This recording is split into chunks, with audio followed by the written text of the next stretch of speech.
اغفر ذنوبي يا غفور، اغفر ذنوبي يا غفور،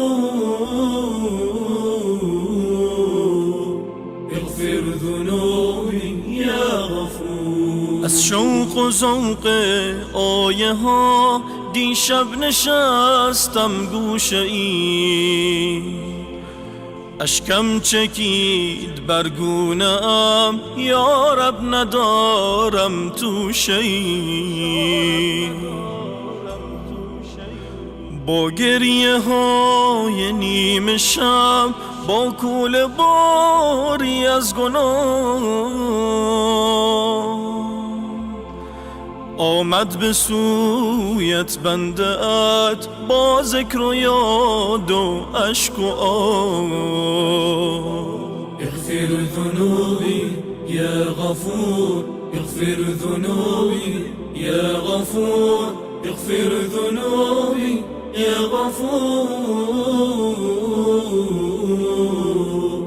اغفر ذنوبي يا غفور. شرمنده ام یا رب ببخش، قلب و دلم تیره شده،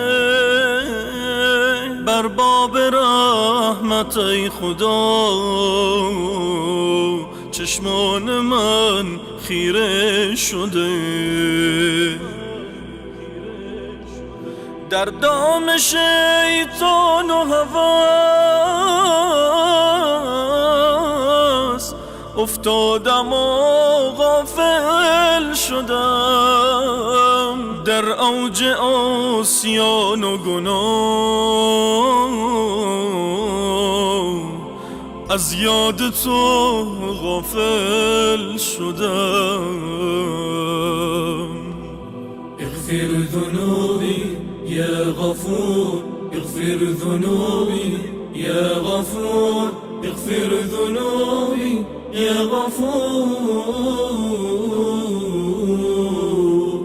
اغفر ذنوبي يا غفور. غرق گناه بودم ولی امشب به سویت آمدم. اغفر ذنوبی یا غفور، با آیه هایت آمدم. گفتم که من تنها شدم، گفتی که من هستم غریب، از رحمتت بر من ببخش ای آشنای هر غریب.